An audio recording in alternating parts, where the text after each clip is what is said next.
시작.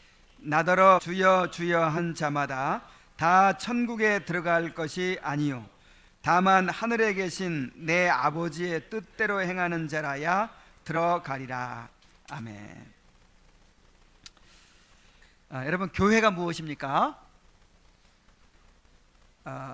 교회란 모든 시대에 걸쳐서 하나님께서 택하신 자들을 말하는 것입니다. 여기에는 이미 하늘에 올라간 그런 이제 구약의 성도들도 있고, 또 이 지상에 있는 모든 구원받은 자들도 있고, 미래에 또 구원받을 자들까지 다 포함되는 것이죠. 그래서 모든 택자들의 모임이 바로 교회인데, 그런데 하나님께서 택하신 자들은 우리 눈에 보이지 않죠. 확인할 수가 없죠. 그래서 이제 그런 교회가 이 지상에서 드러나게 이제 드러난 것이 바로 이런 지역 교회들이죠. 그래서 이 교회를 우리가 이해할 때 이 보이는 교회와 보이지 않는 교회로 구분해서 그렇게 설명할 필요가 있어요. 왜냐하면 모든 택자들의 모임은 눈에 보이지 않죠. 그런데 실제로 또 이제 지금 온 세상에 산재한 눈에 보이는 교회들이 있잖아요. 그래서 이 눈에 보이는 교회들 가운데 이제 택자들이 있는 것이죠. 그래서 눈에 보이는 이런 교회와 또 하나님만이 아시는 그런 보이지 않는 교회를 구분해서 우리가 설명할 필요가 있다는 것이죠. 자, 그래서 이제 보이는 교회, 보이지 않는 교회를 이렇게 구분하는데, 보이는 교회는 비저블 처치죠. 가시적인 교회, 가견적 교회, 유형 교회 등으로 부르기도 합니다. 다 같은 말이에요. 그래서 가장 쉬운 말로 지금 하는 거예요. 보이는 교회. 그래서 한문으로 하면 가시적 교회 또는 가견적 교회, 그리고 형태가 겉으로 드러난다 해서 유형 교회 이렇게 말합니다. 자, 보이지 않는 교회는 인비저블 처치죠. 비가시적 교회, 또 불가견적 교회, 그리고 형태가 겉으로 드러나지 않는다 해서 무형 교회 이렇게 부릅니다. 보이는 교회는 모든 시대와 온 세상에서 참된 신앙을 고백하는 모든 사람과 그들의 자녀들로 이루어진 공동체다, 이렇게 데이로빈답에서는 정의하고 있어요. 여기서 중요한 게 뭐냐면 참된 신앙을 고백하는 사람들. 자, 뭐 하는 사람들? 근데 신앙 고백하는 사람을 우리가 이제 교인으로 보는 거죠. 우리는 그걸로밖에 확인할 길이 없어요. 하나님의 택하시면 안 보이니까. 우리 눈에 보이는 거 뭐가밖에 안 보여요? 신앙 고백하는 거밖에 안 보이죠. 그래서 신앙 고백한 모든 사람들 이렇게 해서 보이는 교회라고 하고, 자, 보이지 않는 교회는 교회의 머리이신 그리스도 아래 현재와 미래에 하나로 모이는 모든 택함 받은 자들의 모임. 그러니까 모든 택함 받은 자들의 모임과 또 참된 신앙을 고백한 자들의 모임, 이렇게 이해하시면 되겠어요. 자, 왜 이 이야기를 지금 여기서 하고 있는가? 우리가 지금 그리스도께서 이루신 구속을 이제 택한 자들에게 적용하는 부분을 공부하고 있죠. 그런데 눈에 보이는 이 교회 안에는 택한 자들도 있지만 택함 받지 못한 자들도 있다는 거예요. 그래서 주님의 구원은 모든 사람에게 다 적용되는 게 아니라 누구한테만 적용돼요? 택한 자들에게만 적용되기 때문에 이런 얘기를 하고 있는 것입니다. 자, 교회 안에 두 부류의 사람들이 있다는 거예요. 61문을 한번 같이 읽어보겠습니다. 시작. 복음을 듣고 교회 안에서 신앙생활하는 사람들은 다 구원받습니까? 답. 복음을 듣고 보이는 교회 안에서 신앙생활하는 사람들이라고 해서 모두 구원받는 것은 아닙니다. 보이지 않는 교회의 참된 지체들만이 구원받습니다. 자, 지금 여기 보이는 교회인데 이 보이는 교회 안에 보이지 않는 교회가 또 있는 거예요. 그냥 눈에 보일 때는 교회였는데 진정으로 택함받지 않은 사람이 있는 거예요.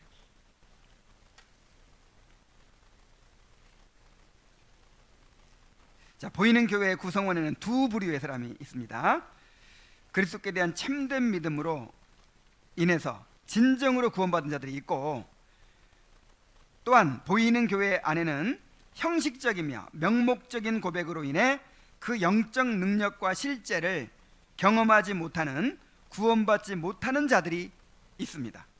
로마서 9장 6절에 보면은 또한 아브라함의 씨가 다 그의 자녀가 아니라 오직 이삭으로부터 난 자라야 내 씨라 불리리라 하셨으니.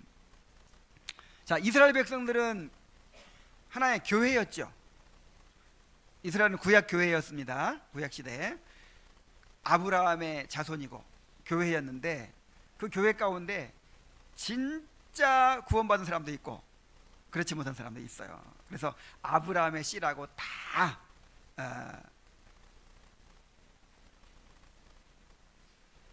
자녀가 아니라 이제 그 전에 설명을 잘못했어요. 자, 아브라함의 씨 중에서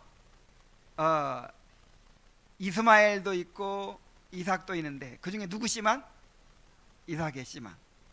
그 다음에 이삭의 씨 중에서도 야곱이 있고 에서가 있는데 누구? 야곱. 그래, 야곱의 12아들을 통해서 이스라엘 백성이 나왔는데, 이스라엘 백성 중에서도 이제 다 아브라함의 씨가 아니라 이제 택함 받은 자만 진정한 아브라함의 씨다 라고 했어요. 마찬가지 원리로 이 오늘날 신약 교회 안에서도 그렇게 진정한 아브라함의 자손이 있다는 것입니다. 또 마태복음 7장 21절에는 나더러 주여 주여 하는 자마다, 자, 주여 주여 하는 사람은 진정한 신앙 고백을 한 사람입니다. 주여도 한 번도 아니고 몇 번 해요. 그러니까 열심을 이렇게 표현하려고 하는 거예요. 열심. 그리고 뭐 교리 다 알고 신앙 고백 확실한 사람을 표현한 거예요. 주여 주여 하는 자마다, 주여 주여 해서 다 교회 안에 들어와서 세례도 받고 했는데 다 천국에 가는 것이 아니다. 다만 하늘에 계신 내 아버지의 뜻대로 행하는 자라야 들어갈 것이다 그랬어요. 정말 택함 받고 진정으로 회심한 사람은 하나님의 뜻을 따라 살겠죠. 그래서 교회 안에는 두 부류의 사람이 있다는 것입니다. 이 세대에서 회심하지 않은 자들이 한 사람도 없는 완전히 순수한 교회는 없습니다. 자, 그런 교회 만들면 좋겠죠. 우리 교회 그런 교회이면 얼마나 좋겠습니까? 이 주님의 교회 교인들은 전부 다 택자들만 모였어. 회심하지 않은 사람이 한 사람도 없어요. 완전히 회심한 사람만 세례를 주고 이렇게, 그래가지고 순수한 교회를 만들면 좋겠죠.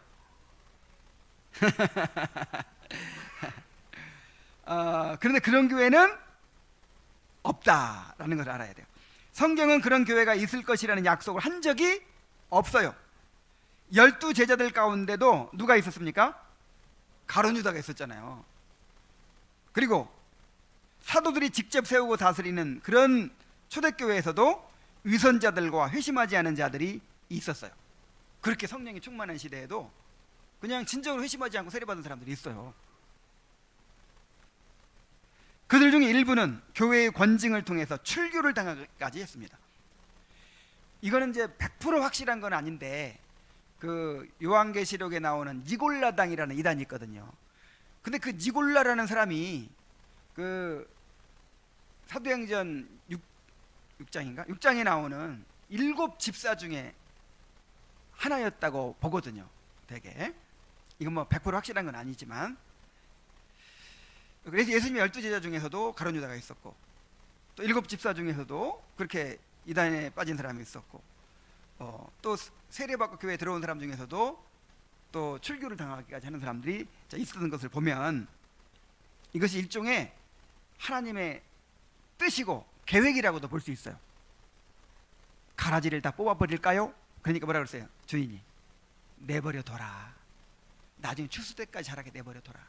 왜냐하면 가라지 뽑다가 알구까지 뽑을까 걱정이다. 그리고 가라지를 두셔야 우리가 완전히 마음을 안 놓는다 이거예요. 아우구스티누스는 이렇게 말했죠. 교회 안에도 교회 밖에도 양이 있고 교회 안에도 이리가 있다. 그래서 물론 이제 구원의 확신을 우리가 가지고 누릴 수 있지만 진짜 완전히 알게 되는 건 언제예요? 끝까지 인내하는 자, 주님 오실 때까지 끝까지 인내하는 자가 진짜 택함 받은 자라는 거예요. 우리는 몰라요. 그래서 이 바빙크는 그렇게 얘기했어요. 근데 끝까지 겸손하도록 하나님께서 이렇게 하셨다는 거예요.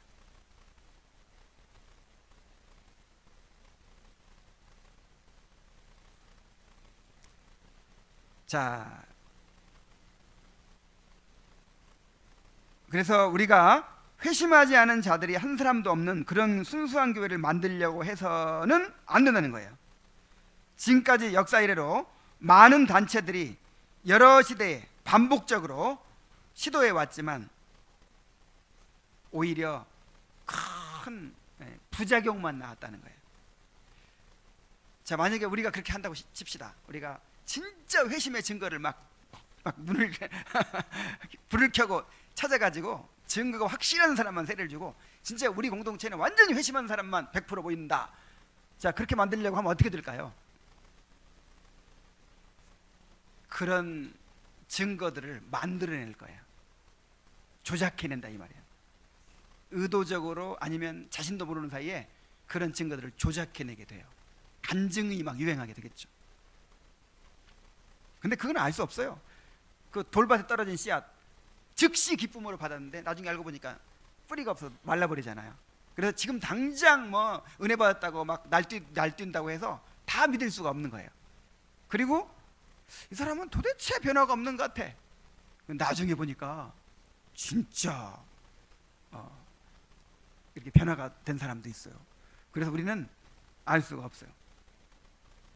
우리가 자신의 구원에 대해서는 확신할 수 있지만 다른 사람의 구원에 대해서는 알 수가 없어요. 때때로 어떤 특정한 사람들에 대해서는 중생 여부를 어느 정도는 이제 가늠할 수 있죠. 야, 이 사람 이거 확실히 중생한 것 같아. 아, 이 사람은 아직 아닌 것 같아. 이렇게 어느 정도는 가늠할 수 있어요. 그리고 그렇게 해야 돼요. 또 그래야 세례를 주죠. 그러나 확정적으로 단언할 수는 없어요. 누가 진정으로 회심한 사람인지 누가 위선자인지는 오직 하나님만이 확실하게 아십니다.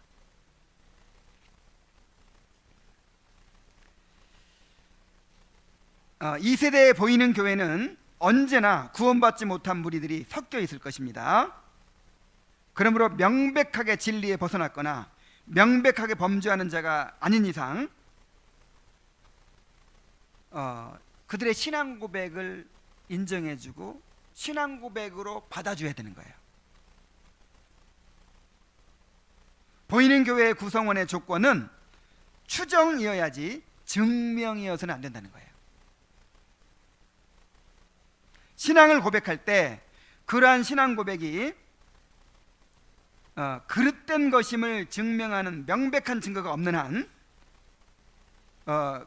자기가 바로 알고 그렇게 고백을 하면 이제 교회에서는 받아줘야죠.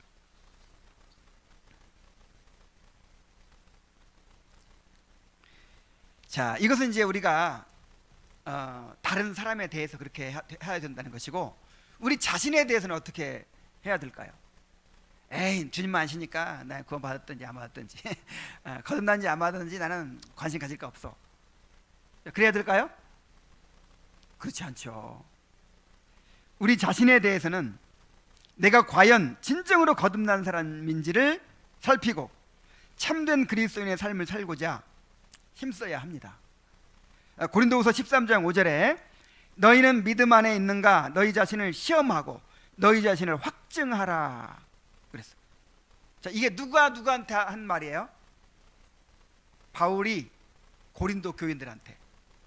지식이 많고 구변이 뭐 그냥 조직 신학을 촤촤촤 하는 사람들, 그 다음에 은사를 받아가지고 뭐 그냥 신령하다고 유명한 사람들, 이런 사람들을 향해서 바울이 엄청난 도전을 하는 거예요. 너희가 진짜 믿음이 있는지 너희 자신을 시험해보고 확증해봐라. 너희 안에 그리스도께서 너희 안에 계신 줄을 너희가 스스로 알지 못하느냐? 그렇지 않으면 너희가 버림받은 자니라. 그렇게 뭐 은사 받았다고 날뛰고, 그렇게 성경 지식 많고, 그렇게 정말 훌륭한 신앙생활을 가진 것처럼 그렇게 했지만 그리스도께서 내 안에 살아계시는 것을 알지 못하면, 경험하지 못하면 어떤 사람이다? 버림받은 자다. 이렇게 말하고 있어요. 베드로후서 1장 10절에 그러므로 형제들아 더욱 힘써 너희 부르신 것 택하심을 굳게 하라. 너희가 이것을 행한즉 언제든지 실족하지 아니하리라. 자, 부르신 것 택하심을 어떻게 하라? 굳게 하라. 어떻게 굳게 해요? 더욱 힘써. 그러니까 더욱 힘써 은혜 안에 거하고 또 회심자로서 살아가는 것입니다. 그럼 정말 회심한 사람이라면 열매가 나타나겠죠. 경건의 믿음의 덕에 지식을 지식에, 경건을 경건에, 형제 우애를 형제 우애에, 뭐 사랑을 더하라고 그랬잖아요. 계속 힘써 더하라는 거예요. 계속 성화를 힘쓰라는 거예요. 그러면 정말 거듭난 사람이라면 그렇게 이제 열매가 드러나고, 갈수록 야, 내 부르심이 확실해, 나의 택함이 너무 확실해 하면서 이제 부르신 것 택하심이 더 굳게 되는 것이죠. 우리는 그렇게 해야 됩니다. 그러나 다른 사람들에 대해서는 우리가 함부로 판단하고 그래서는 안 되고, 그들이 진정으로 신앙 고백을 했을 때, 그것을 인정해주고 우리 형제로 정말 교회의 일원으로 그렇게 받아줘야 된다라고 하는 것입니다. 자, 보이는 교회는 무엇입니까? 62문을 우리 함께 읽겠습니다. 시작. 보이는 교회는 무엇입니까? 답.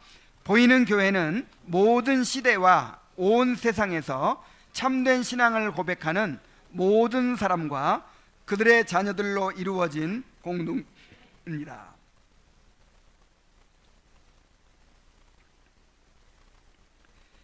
자, 이것을 두 부분으로 나누어서 한번 생각해 보겠습니다.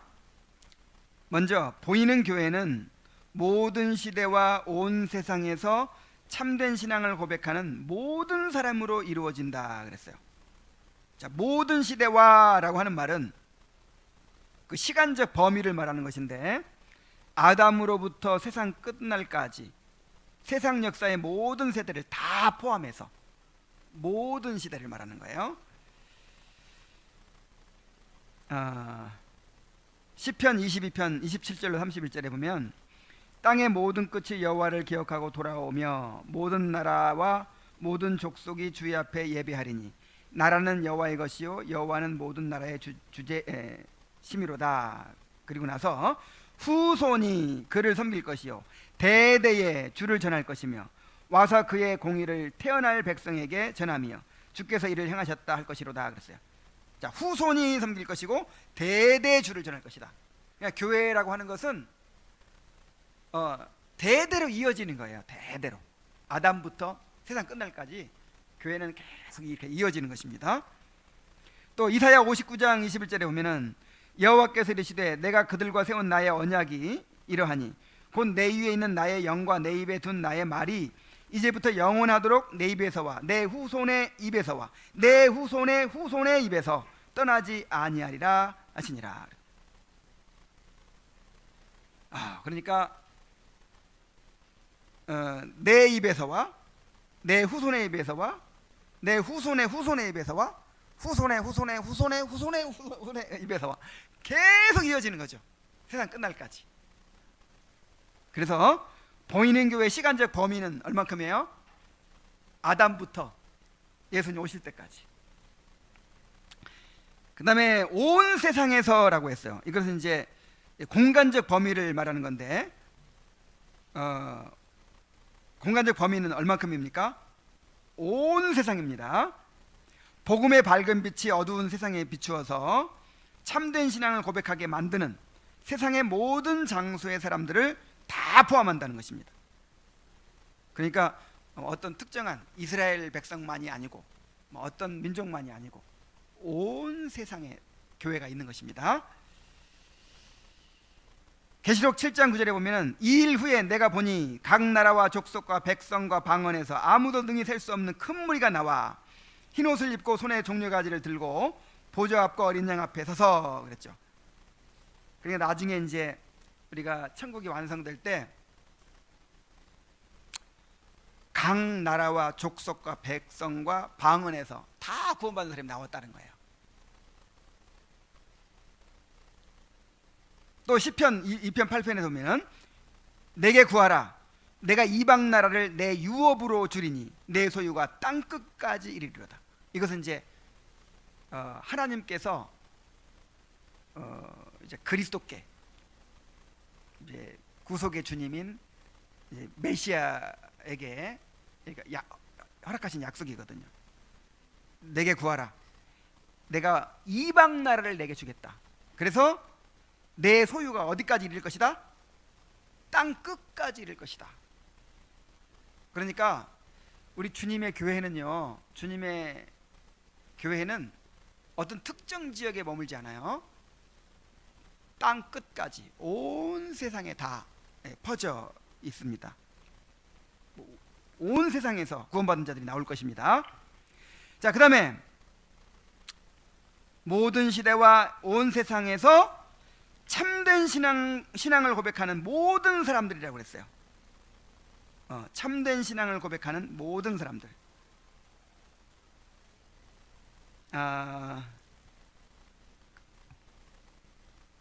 고린도전서 12장 13절에 보면은 우리가 유대인이나 헬라인이나 종이나 자유인이나 다 한 성령으로 세례를 받아 한 몸이 되었고 다 한 성령을 마시게 하셨느니라 그랬어요. 그러니까 어떤 특정한 계층만 계층에만 교회가 있는 것이 아니라는 걸 알 수 있어요. 유대인이나 헬라인이나 종이나 자유인이나 다 한 성령으로 세례를 받아 한 몸이 됐다 그랬죠. 마태복음 28장 19절 20절에 보면은 그러므로 너희는 가서 모든 민족을 제자로 삼아 그랬어요. 셈종만 제자를 삼아라 아니면 백인만 제자를 삼아라 아니면 잘 사는 민족만 제자로 삼아 이런 게 아니죠. 모든 민족을 제자로 삼아라.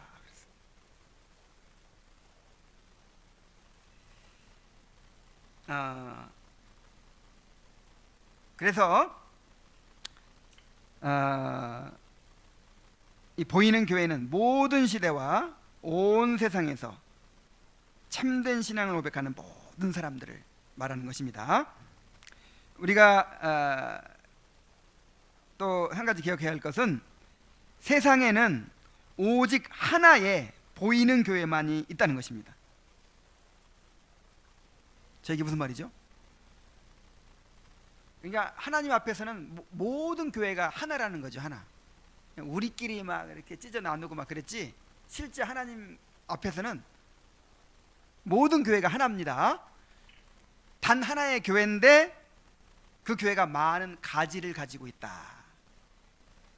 하는 것입니다. 그러니까 단 하나의 교회 가운데 우리도 하나의 가지예요. 가지 한 부분이에요.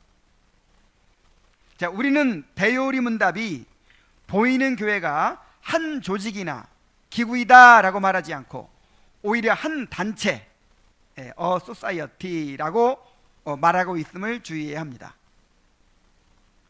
보이는 교회는 많은 특별한 조직들을 가지고 있는 한 단체라는 것을 기억해야 한다는 거예요.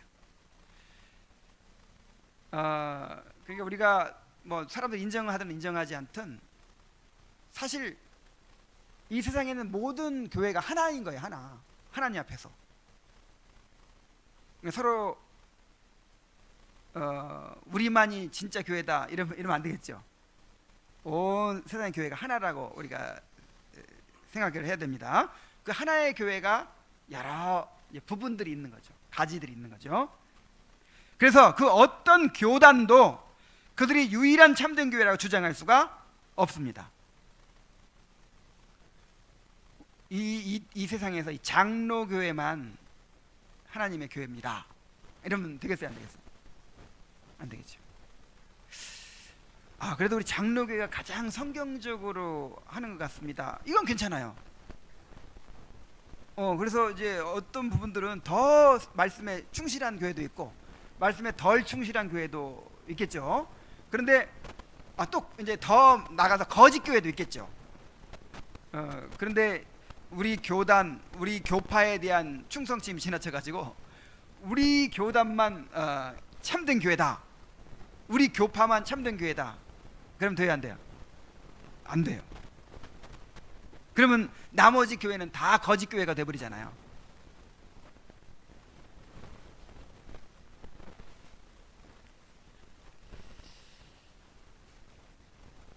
자, 그러면 이 보이는 교회의 구성원이 되는 조건이 무엇입니까? 자, 보이는 교회의 구성원이 되는 조건이 뭐라고 그랬어요 아까? 참된 신앙 고백이라고 그랬죠. 참된 신앙 고백. 그리고 보이는 교회의 이론이 되는 표지는 뭐죠? 세례입니다. 참된 신앙 고백이 있고 또 세례를 받으면 이제 교회가 되는 거예요.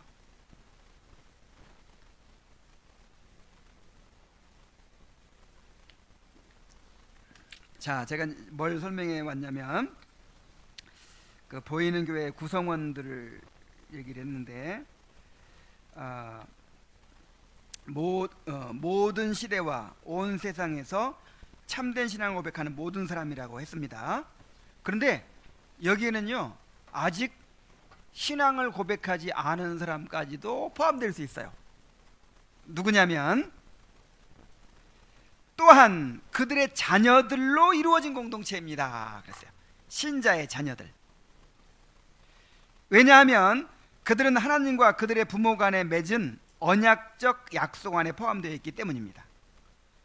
사도행전 2장 39절에 보면 이 약속은 너희와 너희 자녀와 모든 먼데 사람 곧 우리 주 하나님이 얼마든지 부르시는 자들에게 하신 것이라 그랬어요. 너희와 그 다음에 너희 자녀와 맺은 언약이다. 그래서 신자의 자녀는 교회의 일원이 된다고 했죠. 창세기 17장 7절에도 내가 내 언약을 나와 너 및 내 대대 후손 사이에 세워서 영원한 언약을 삼고 너와 내 후손의 하나님이 되리라 그랬어요. 그래서 신자의 자녀는 아직 신앙을 고백하지 못할지라도 보이는 교회의 구성원이 됩니다. 고린도서 7장 14절에 믿지 아니하는 남편이 아내로 말미암아 거룩하게 되고 믿지 아니하는 아내가 남편으로 말미암아 거룩하게 되나니 그렇지 아니하면 너희 자녀도 깨끗하지 못하니라. 그러나 이제 거룩하니라 그랬어요. 우리 자녀가 어떻다고요? 거룩하다. 신자의 자녀는 거룩합니다. 다시 말해서 교회의 일원입니다. 자, 신자의 자녀들이 유형교회의 구성원이 되는 표지는 세례죠. 세례 역시 유아 때 세례를 받은 신자의 자녀들이 이제 분별의 시기가 되면 어떤 의무가 있을까요? 믿음을 공적으로 고백해야 돼요. 아직 고백을 안 했잖아요. 세례를 누구의 믿음으로 받았어요? 부모의 믿음으로 받았기 때문에 이제 이 아이가 자라서 이제 스스로 자신의 신앙을 고백할 때가 되면 교회 앞에서 공적으로 자신의 신앙을 고백해야 돼요. 그리고 이제 성찬을 받게 됩니다. 그런데 이제 우리가 그런 과정을 뭐라고 부르죠?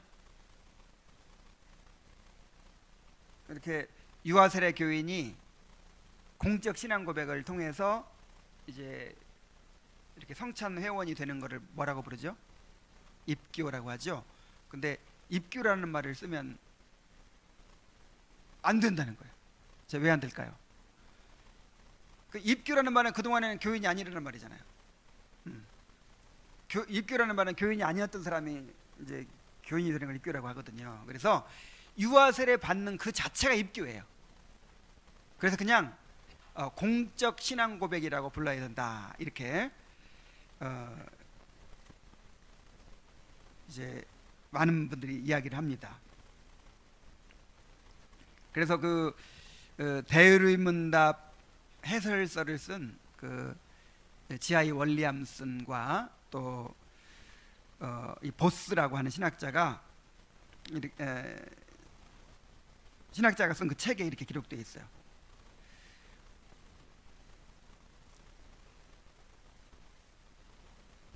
이러한 아이들을 교회에 가입시키는 것이 적당하지 않은데, 교회에 가입시키는 것이 적당하지 않다는 말은 그 입교가 아니라는 말이죠. 왜냐하면 그들은 이미 그들이 받은 세례를 통해 교회에 입교되었기 때문이다. 그래서 앞으로 이제 우리 교회에서도 그러니까 이건 헌법에는 입교라고 돼 있어요. 그런데 이 교단 헌법을 지금 고치자는 움직임이 있어요. 그래서 우리 교회에서는 입교라고 안 하고 유아세례 교인이 성찬회원이 되는 것을 공적 신앙 고백이라 이렇게 부를 것입니다. 자, 그러면 보이는 교회의 특권은 무엇인가 그랬어요. 보이는 교회의 특권.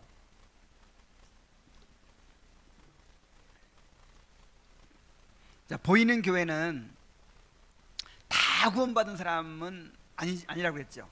이 중에 구원받지 못한 사람도 있다고 했어요. 근데 그 사람들은 그럼 무슨 은혜를 받는 거죠? 무슨 특권이 있는 거죠? 근데 일단 보이는 교회에 속한 것 자체만으로도 엄청난 특권이 있다는 거예요. 한번 봅시다. 63문을 한번 같이 읽어봅시다. 시작. 보이는 교회의 특권은 무엇입니까? 답. 보이는 교회가 누리는 특권은 하나님의 특별한 돌보심과 다스리심을 받는 것, 모든 원수의 반대에도 모든 시대의 보호를 받고 보존되는 것, 성도가 서로 교제하는 것, 구원의 일반적인 수단들을 누리는 것, 그리고 그리스도께로 나아가는 사람이라도 내쫓김을 당하지 않고 그리스도를 믿는 사람은 누구든지 구원을 받는다고 증거하는 복음의 역사 안에서 그리스도로 말미암아 교회의 모든 지체에게 베풀어지는 은혜를 누리는 것입니다. 그러니까 이걸 어떻게 생각하면 되냐면, 옛날 이스라엘 백성들을 한번 생각해 보면 돼요. 이스라엘 백성들 가운데 진정으로 택함 받아서 구원받은 사람들이 있고 그렇지 않은 사람도 있었잖아요. 근데 그렇지 않은 사람도 이스라엘 백성이에요. 하나님의 백성이란 말이에요. 하나님과 언약 관계에 있어요. 그래서 언약도 굳이 구분하자면 내적인 언약, 외적인 언약 이렇게 구분할 수 있어요. 그러니까 이스라엘 백성이라는 언약 백성에 속해서 그 언약의 혜택을 누리고 있지만 그 언약의 근본 목적인 구원의 은혜까지는 아직 못 받은 사람도 있는 것이죠. 그러나 그 외에는 그 언약의 혜택을 다 누리는 거예요. 하나님께서 이스라엘 백성을 보호해 주시면 그 보호를 함께 받는 거잖아요. 자, 그런 면에서 그런 것을 염두에 두고 한번 봅시다. 자, 먼저 하나님의 특별한 돌보심과 다스리심을 받는 것이라 그랬어요. 이사야 4장 5절 6절에 보면은 여호와께서 거하시는 온 시온산과 모든 지폐 위에 낮이면 구름과 연기, 밤이면 화염의 빛을 만드시고 그 모든 영광 위에 덮개를 두시며 또 초막에 있어서 낮에는 더위를 피하는 그늘을 지으며 또 풍우를 피하여 숨는 곳이 되리라.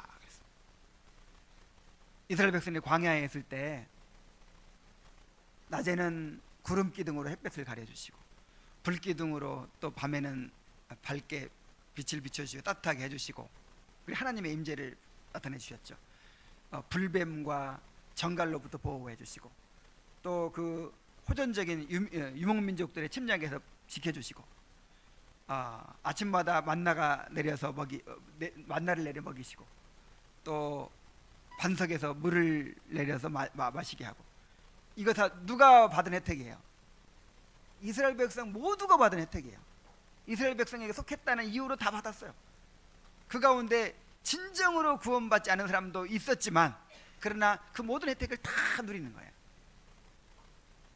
그와 같이 하나님께서 이 언약 공동체 안에 있는 모든 사람들을 이렇게 돌보고 계십니다. 디모데전서 4장 10절에 보면은 이를 위하여 우리가 수고하고 힘쓰는 것은 우리 소망을 살아계신 하나님께 두미니 곧 모든 사람, 특히 믿는 자들의 구주시니라. 자, 그리스도는 모든 믿는 자들의 구주시죠. 하나님은 그래서 하나님께서 이 교회에 속한 모든 사람에게 그렇게 은혜를 베풀고 계십니다. 또 모든 원수의 반대에도 모든 시대에 보호받고 보존되는 것 그랬어요. 시편 115편 1절로 2절에 보면은 여호와여 영광을 우리에게 돌리지 마옵소서. 우리에게 돌리지 마옵소서. 오직 주는 인자하시고 진실하심으로 주의 이름에만 영광을 돌리소서. 어찌하여 문 나라가 그들의 하나님이 이제 어디 있느냐 말하게 하리까. 또 스가랴 12장 5절로 8절에 보면은 여호와의 말씀에 내가 불로 둘러싼 성곽이 되며 그 가운데서 영광이 되리라. 만군의 여호와께서 이같이 말씀하시되 영광을 위하여 너희를 노력한 여러 나라로 보내셨나니 너희를 범하는 자는 그의 눈동자를 범하는 것이라. 아유, 여러분 눈을 팍 찔르면 어떻게 돼요? 눈을 누가 탁 찔러보세요. 어떻게 되겠어요? 그냥 가만두겠어요? 근데 왕의 눈을 찔러보세요. 그냥 누구 눈을 찌르는 거야? 하나님의 눈을 찌르는 거예요. 우리를 눈동자처럼 여기시는 거예요. 눈동자처럼. 그리고 이 주님의 교회를 만약에 주님이 돌보시지 않고 그냥 버리신다면 주님의 영광을 어떻게 해요? 그래서 시편 기자는 이렇게 말하는 거예요. 여호와여 영광을 우리에게 돌리지 마옵소서. 우리에게 돌리지 마옵소서. 주의 이름에만 영광을 돌리소서. 어찌하여 문나라가 그들의 하나님이 이제 어디 있느냐 말하게 하리까. 그래서 하나님께서는 자신의 영광을 위하여 우리를 눈동자처럼 보호하시고 인도하신다는 것입니다. 자, 이것을 우리의 약속의 말씀으로 믿고 의지합시다. 그러니까 모든 원수의 반대에도 모든 시대에 보호받고 보존되는 것이 이 보이는 교회의 특권이에요. 그 다음에 세 번째로 성도가 서로 교제하는 것. 요한일서 1장 3절에 보면은 우리가 보고 들은 바를 너희에게도 전함은 너희로 우리와 사귐이 있게 하려 함이니 우리의 사귐은 아버지와 그의 아들 예수 그리스도와 더불어 누림이라 그랬어요. 야, 성도의 교제를 누리는 것처럼 큰 축복이 없죠. 왜냐하면 아버지와 그의 아들 예수 그리스도와 함께하는 교제이기 때문에.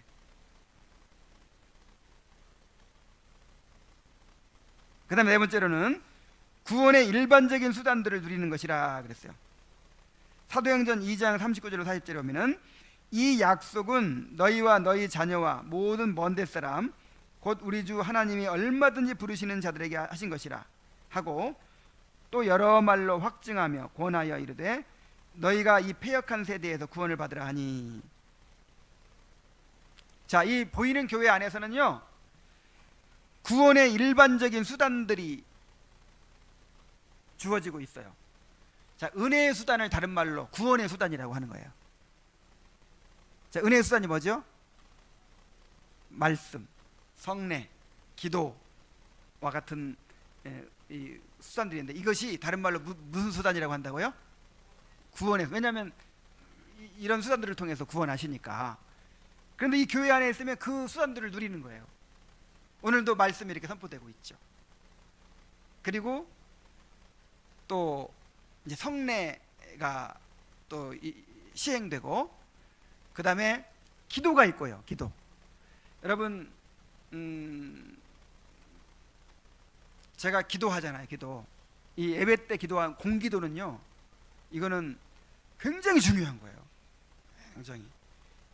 이거는 그러니까 목사를 하나님의 입이라고 하거든요. 하나님의 입이 되어서 하나님의 말씀을 선포하고, 또 성도들의 입이 되어서 이제 하나님께 기도를 드리는 거예요. 우리 공동체의 기도입니다. 이게 그런 기도를 누리는 거예요. 그리고 개인적으로 또 기도하기도 하고. 그래서 이 공동체 안에 있으면, 이 보이는 교회 안에 있으면 이런 구원의 일반적인 수단들을 누려요. 그리고 또 그리스도께 나아가는 사람은 누구라도 내쫓김을 당하지 않고 그랬어요. 요한복음 6장 37절에 아버지께서 내게 주시는 자는 다 내게로 올 것이요 내게 오는 자는 내가 결코 내쫓지 아니하리라. 주님이 주님께로 나오는 자는 절대로 내쫓지 않으십니다. 얼마나 참 다행인지 모르겠어요. 몇 번 쫓겨나야 된 사람인데 이렇게 늘 죄짓고 늘 부족한 우리들을 내쫓지 않고 우리를 받아주십니다.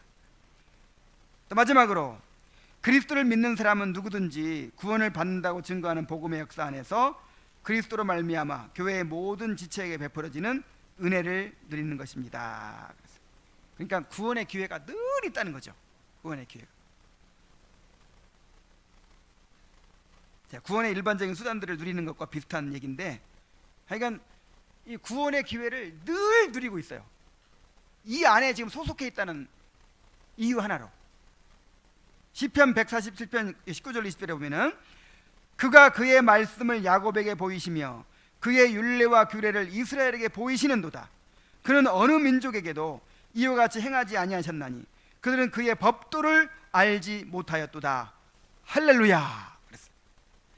야, 이스라엘 백성 생각해 보세요. 그 하나님의 그 법도를 듣잖아요. 하나님의 말씀을 알잖아요. 이야, 오늘 점심시간에 우리 승엽 형제 유미자매 이제 두 번 만나면 이제 끝나요. 그 결혼 준비 모임을 하는데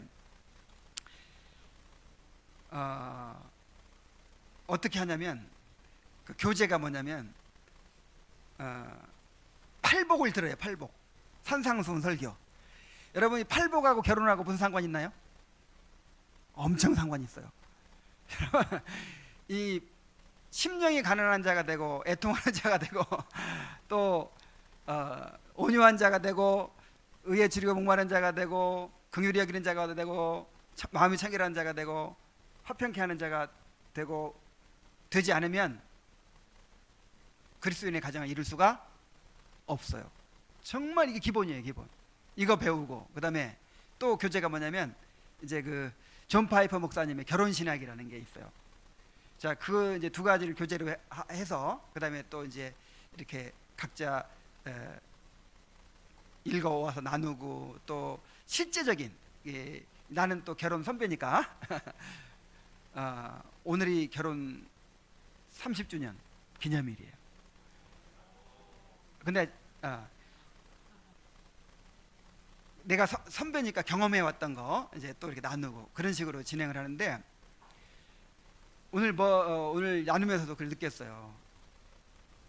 이 주의 법도를 아는 거예요. 그러니까 어떻게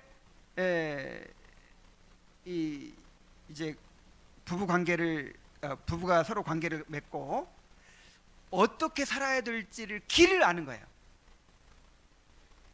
여러분 이거 모르면 그냥 무조건 상대방만 변화되기를 바라고 상대방만 그냥 잡느라고 서로 이제 그러다 보면은 요구하게 되고 상대방에 대해 실망하게 되고 이제 결혼 생활을 더 이상 유지할 의미를 못 느끼게 되고, 그래서 죽지 못해 살거나 아니면 뭐 인간적인 방법으로 뭐 방어 수단을 막 활용해서 그렇게 지탱해 나가거나, 아 얼마나 불행합니까?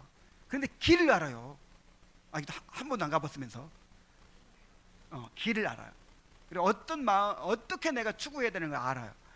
이야, 이거 보면서 서로가 그러는 거예요. 믿는 남편을 만나게 된 것이 얼마나 축복인가, 믿는 아내를 만나는 게 얼마나 축복인가. 저 그렇게 생각합니까? 예. 정말 하나님의 그 말씀을 계속 들을 수 있다는 거, 이게 얼마나 큰 축복인지 모릅니다. 하나님의 말씀을 계속 들을 수 있다는 거. 에베소 4장 11절 12절. 그가 어떤 사람은 사도로, 어떤 사람은 선지자로, 어떤 사람은 복음 전하는 자로, 어떤 사람은 목사와 교사로 삼으셨으니 이는 성도를 온전하게 하며 봉사의 일을 하게 하며 그리스도의 몸을 세우려 하심이라. 야, 사도와 선지자 대신에 이 말씀 있는 거고, 그 다음에 복음 전하는 자, 또 어떤 사람은 목사와 교사로 주셨다. 이야, 목사와 교사를 하나님께서 여러분에게 선물로 주셨습니다. 그래서 하나님의 말씀을 전하게 하시고 또 여러분들을 바른 길로 인도하도록 그렇게 하고 있어요. 이게 얼마나 큰 특권입니까? 마가복음 16장 16절에 믿고 세례를 받는 사람은 구원을 얻을 것이요 믿지 않는 사람은 정죄를 받으리라. 그래서 계속해서 믿고 구원받을 수 있는 기회를 계속 받고 있어요. 이 공동체 안에 있다는 이유 하나만으로 엄청난 특권입니다. 그래서 구약시대 이스라엘 백성들이 천하 만민 중에서 택함 받아가지고 그렇게 온갖 특권을 누렸던 것처럼, 지금 오늘날에는 이 교회가 그런 특권을 누리고 있다는 것입니다. 그래서 참으로 우리에게 주어지는 이 놀라운 특권을 소중하게 여기고 또 좀 언약 백성으로서 그렇게 언약에 충실한 그런 삶을 살아가게 되시기를 바랍니다. 기도하겠습니다. 은혜로우신 아버지 하나님, 우리를 이 교회에 속하게 해주셔서 감사드립니다. 참으로 이 교회 안에서 베풀어지는 하나님의 놀라운 보호하심과 또 공급하심과 인도하심이 너무나도 큰 은혜입니다. 이 은혜를 우리가 누리며 살고 있습니다. 하나님 아버지, 이 특권을 소홀히 하지 않게 하여 주시고 참으로 우리가 구원받고 또 구원을 이루어가기에 이 모든 은혜를 활용해서 참으로 힘쓰게 하여 주시옵소서.